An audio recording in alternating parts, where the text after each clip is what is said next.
Most people think an ambulance is built for speed. The siren, the flashing lights, the engine shoving through traffic while everyone pulls to the curb. That's the part everyone sees, and it's the part everyone gets wrong. Because the thing that actually saves your life usually happens when the ambulance is sitting completely still. So let's open up the back of that boxy white truck and walk through everything hidden inside it, piece by piece, in the order it would actually keep you alive. From the second the doors slam shut to the moment you arrive, still breathing. And the first secret has nothing to do with how fast it goes. It has to do with what happens if it crashes. Look inside the patient compartment, and you'll see cabinets, a heart monitor, a suction unit, and steel oxygen cylinders mounted along the walls. To you, it just looks like a tidy little room on wheels. But every one of those objects is a weapon waiting to happen. Think about what's really going on back there. The ambulance is a moving vehicle. It stops hard. It swerves around stalled cars. And the laws of physics don't care that there's a sick person strapped to the stretcher. Anything not locked down keeps moving at whatever speed the truck was doing. A full oxygen cylinder weighs around 30 pounds. Picture that 30-pound steel bottle sitting loose on the bench during a 40-mile-per-hour crash. It doesn't fall. It launches. It keeps traveling forward at 40 miles an hour until something stops it, and it hits the wall with roughly the force of a small motorcycle slamming into it. Inside a sealed room with a paramedic kneeling over a patient. That's not a hypothetical. It's the entire reason every heavy object in an ambulance is bolted, clamped, or netted into place. The cylinders sit in engineered brackets. The monitor locks into a mount. The cabinets latch and stay latched even when the truck is sideways. The stretcher itself is anchored to the floor by a system that can take thousands of pounds of force. Every single thing in that box is built around one quiet assumption: that one day, this truck might crash. And on that day, nothing inside is allowed to become a missile. So the ambulance isn't just built to move a patient. It's built to fail safely.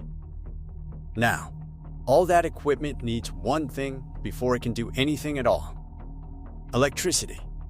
And here's the problem nobody thinks about. Where does the power come from when the engine isn't even running? A heart monitor doesn't pause because you're stuck at a red light. The suction unit clearing a blocked airway can't politely wait for the engine to rev. The monitor, the lights, the powered stretcher, all of it needs steady, reliable power every second. A normal car's electrical system can't come close, so an ambulance carries its own small power plant. Heavy-duty alternators, a bank of reserve batteries, and an inverter that turns that battery power into the kind of current your wall outlets deliver. When it's parked at the station, it even plugs into the building like a phone on a charger. Add it all up, and a working ambulance can draw as much electricity as a small house. Except this house is the size of a delivery truck, and it's doing it while bouncing down the highway. And the most important thing that power protects is your ability to breathe. Those oxygen cylinders feed a network of pipes running through the walls, ending in outlets right above where the patient lies, so a ventilator can push air into someone's lungs for the entire ride without ever swapping a bottle. Locked down, redundant, and ready. Now the doors close, and the ambulance starts to move. And here's the fact that flips the whole picture upside down. The speeding barely matters. All those lights and sirens, all that aggressive driving through intersections, on a typical city run, it saves you maybe a minute or two, sometimes less. The dramatic dash you picture from television is, in raw time, almost an afterthought. Watch a real emergency, and you'll often see the opposite of a race. The ambulance parked at the curb, doors open, the crew working on the patient, going nowhere. It looks like a delay. Your gut screams that they should be driving. But for a huge range of emergencies, stabilizing the patient first beats getting to the hospital faster. A cardiac arrest, a severe asthma attack, a serious bleed.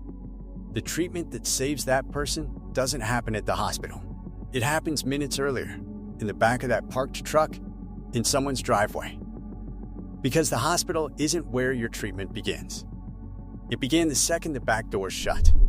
The real medicine is happening in the box, not in the race to the building, which completely changes what the vehicle is actually engineered to do.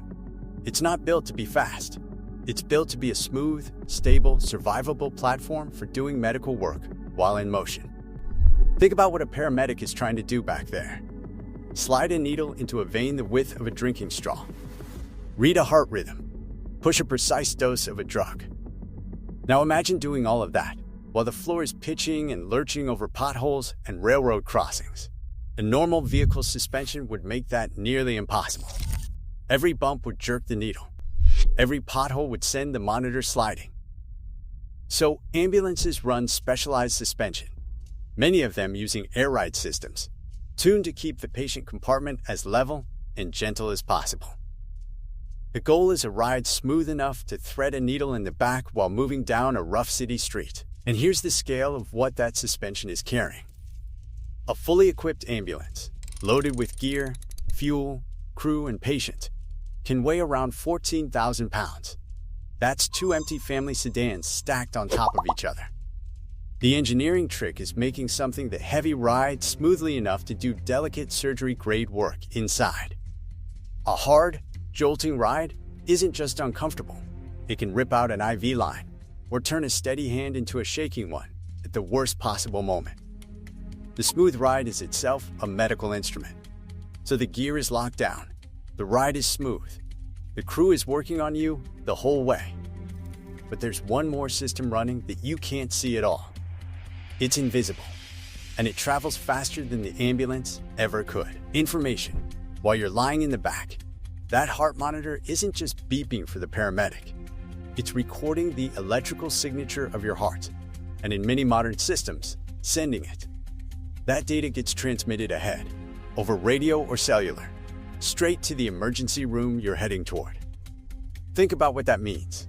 Before the ambulance even arrives, a doctor at the hospital can already be looking at your heart rhythm on a screen. They can see a heart attack unfolding in real time, from miles away, before you've come through the doors. So the team assembles in advance. The specialists get paged. The room gets prepped. The clock that decides whether you live, or whether you live with damage, starts ticking down before you ever arrive. The ambulance isn't carrying you to the hospital. It's extending the hospital outward, down the road, to wherever you happen to be lying. And that brings us to something you have absolutely seen with your own eyes, and probably misread completely. The ambulance idling outside the grocery store. You've walked past one on a hot afternoon, heard it rumbling at the curb with nobody seeming to be in a hurry, and thought it was just wasting fuel. It wasn't. That sealed compartment has to hold a livable temperature no matter what's happening outside. And many of the drugs on board are fragile. Push them past a certain heat and they break down. Let them freeze and they're ruined. In a Phoenix parking lot in July, the inside of a closed vehicle can climb past 140 degrees Fahrenheit. In a Minnesota winter, it can drop far below freezing. The idling engine runs the climate control that keeps both the patient and the medicine inside a safe, narrow band. So that truck rumbling outside the store isn't loafing. It's protecting the exact drug that might one day go into your arm. The clot-busting medication that could stop a stroke from becoming permanent only works if it's still stable when they reach you. The idle is what keeps it that way. It's a rolling emergency room dressed up as a fast white van. Now here's the part most people never realize. It wasn't always like this. Go back several decades and the ambulance was something almost crude. For a long stretch of the 20th century, it was little more than a fast vehicle to move a body to a hospital. In a lot of towns, it was literally a converted station wagon. In some places, it was run by the local funeral home because they already owned the only vehicles long enough to carry a person lying flat. Sit with that for a second. The same vehicle that carried the dead was the one sent to save the living. There was no treatment on board, no monitor, no oxygen system piped through the walls, no real training. You picked the patient up, you drove fast, and you hoped they survived the trip. The vehicle did almost nothing for the person inside it, except move them from one place to another. Then came the realization that changed everything. That the minutes before the hospital were the minutes that mattered most. That if you could bring real medical care to the patient and start treating them on the move, you could save lives that the fastest drive in the world would never reach in time. And so the machine transformed. The station wagon with a cot became a rolling intensive care unit. The drivers became highly trained clinicians. The empty back end filled up with oxygen, power, monitors, and drugs, all bolted down, all ready, before they ever reach your door. The siren stayed the same, but everything behind it became something entirely new. So the next time one blasts past you and you pull to the curb to let it through, look at the box on the back. Not the lights, not the speed. Inside that box is a lockdown emergency room. Oxygen piped through the walls. A power plant the size of a small house. A defibrillator that can restart a heart. A suspension engineered so a paramedic can find your vein on the first try while the whole room is moving. And your heart's data already flying ahead to a doctor who hasn't met you yet. The siren was never the point. The point was always the silent, sealed room behind the cab, already doing the work. And speaking of that siren, there's a strange thing you've noticed about it 100 times and never questioned. When an ambulance is coming, it's almost impossible to tell which direction the sound is actually coming from. You turn your head, you guess, and you guess wrong. The noise seems to come from everywhere at once. That isn't your imagination, and it isn't a flaw in the siren. It's a quirk in how your own two ears measure sound, one that engineers have spent years trying to outsmart. That's the physics we'll crack open next. Subscribe